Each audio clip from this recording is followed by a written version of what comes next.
ঐতিহ্যবাহী নাটোর প্রেস ক্লাবের 4 যুগ পূর্তি উৎসব অনুষ্ঠিত হয়েছে। শনিবার সকালে বিএনপির নির্বাহী কমিটির সদস্য রুহুল কুদ্দুস তালুকদার দুলু বেলুন উড়িয়ে আনুষ্ঠানিক উদ্বোধন করেন। এরপর শহরের গুরুত্বপূর্ণ সড়ক প্রদক্ষিণ করে একটি বর্ণাঢ্য শোভাযাত্রা অনুষ্ঠিত হয়। পরে প্রেস ক্লাব মিলনায়তনে কেক কাটা ও আলোচনা সভায় রুহুল কুদ্দুস বলেন, সাংবাদিকদের ভূমিকা অত্যন্ত গুরুত্বপূর্ণ, যা রক্ত দিয়েও শোধ করা যাবে না। স্বাধীন গণমাধ্যম দেশের গণতন্ত্র বিকাশে গুরুত্বপূর্ণ ভূমিকা রাখে, তাই এর স্বাধীনতা নিশ্চিত করতে হবে। অন্যান্যের মধ্যে উপস্থিত ছিলেন প্রেস ক্লাব সভাপতি ফারাজি আহমদ রাকিফ বাবন, সাধারণ সম্পাদক নাজমুল হাসান, সহসভাপতি শহীদুল হক সরকার, বিএনপির সদস্য সচিব আসাদুজ্জামান আসাদ, সাবেক পৌর মেয়র কাজী শাহ আলম এবং অন্যান্যরা।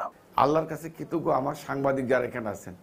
আমি আপনাদের ঋণ আমি আমার শরীরের রক্ত দিয়ে শোধ করতে পারবো না, কারণ আমি রুহুল কুদ্দুস তালুকদার দুলুর যে সম্মান, আজকে যে পরিচিতি, আজকে যে আমার ভাবমূর্তি, আজকে আমার এই অবস্থান, এই পুরো কৃতিত্ব নাটোরের সাংবাদিকদের।